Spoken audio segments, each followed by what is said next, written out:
The Silence of the Sands, Anthony's Great Test. Anthony was a young man who had everything: a large house, fine clothes, and more friends than he could count. But inside, his mind felt like a crowded room where everyone was shouting at once. One morning, he decided he needed to find the one thing the city couldn't give him: silence. He left his keys on the table and walked toward the edge of the world where the sand met the sky. He found an old, abandoned tomb carved into a cliffside.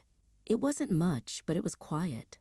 For the first few days, Anthony sat in the doorway and watched the sun crawl across the horizon. He thought the desert would be empty, but he soon realized that when you are alone, your own thoughts become the loudest neighbors you've ever had. That's when Shroud arrived. Shroud wasn't a person, but a flickering shadow that could take many shapes. First, Shroud appeared as a merchant dressed in silk, carrying a silver tray piled high with steaming bread and honey-soaked dates. "Why starve for a philosophy?" Shroud whispered. "Your body is a temple that deserves to be fed." Anthony's stomach growled so loud it echoed off the cave walls. He reached out, his fingers nearly brushing the warm bread, but then he stopped. He realized that the hunger in his heart for peace was greater than the hunger in his belly for bread. He pulled his hand back and took a simple sip of lukewarm water from his flask instead. Shroud didn't like to lose. The shadow shifted and grew tall, transforming into a king wearing a crown made of captured sunlight. "You seek to change the world by sitting in the dirt?" The king laughed. "I can give you legions. I can give you the power to fix every injustice you see.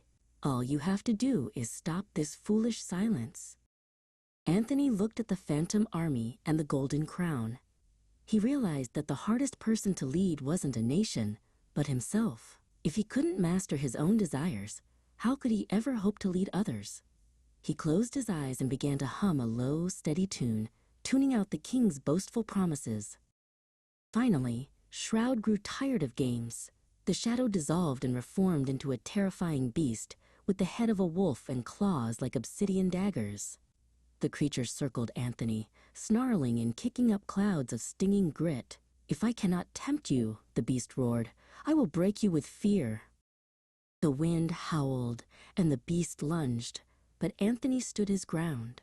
He looked directly into the creature's glowing eyes and realized they were made of the same mist as the bread and the crown. "You are only as big as my fear," Anthony said firmly. He didn't move an inch as the beast's claws swiped through the air just inches from his face. With a final, frustrated hiss, Shroud vanished into the desert wind. The sun rose, painting the dunes in shades of violet and gold. Anthony felt a weight lift from his shoulders. The silence wasn't empty anymore. It was full of a new kind of strength. He picked up a small stone and began to carve a pattern into the cave wall, a reminder of the victory he had won. Years passed, and Anthony became known as the man who found the secret of the sands. People began to travel from the cities to find him, seeking his advice on how to deal with their own shadows. One day, a young seeker named Minas arrived at the tomb. Anthony didn't offer him gold or power. He simply handed him a cup of water and invited him to sit in the silence.